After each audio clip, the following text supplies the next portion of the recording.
Mga may kumukulo na po ang ating pork adobo, kaya pwede na natin ilagay ang ating hard-boiled egg. Ito po ang aming ulam for today.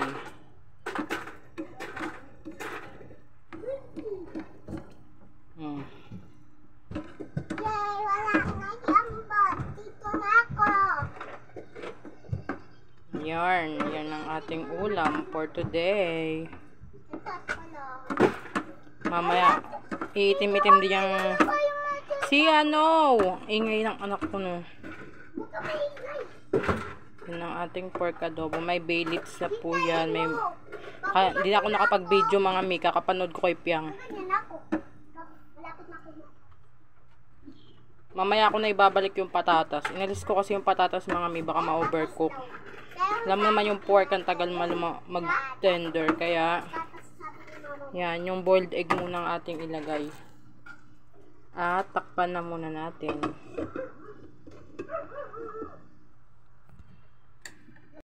Mga may kumukulo naman siya, kaya ibalik natin ang ating potatoes. Sweet potato na ating tinanggal. Kasi nga, parang malapsa kanina. Ayan, naibalik na ang potato. Ay, daw akong nakain, tapos kumain daw na tapon. Ayan na ang ating pork adobo. Siya!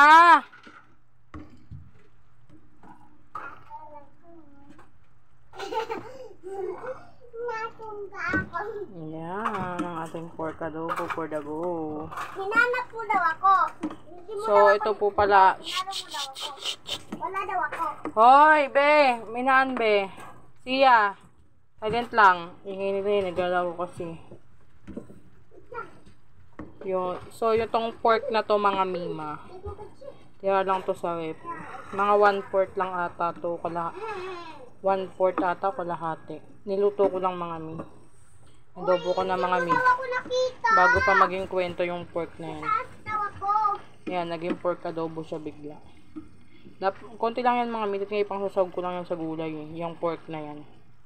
Nag-crave lang ko bigla sa adobo. Ito po ang ating pork adobo for the go. Tapos, pagkaano yun po? Yung sakit po yan.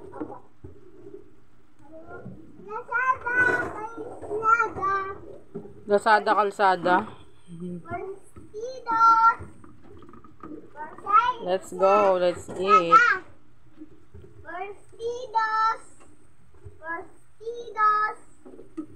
Ito na yung dalawa na tunay. Ano po yan?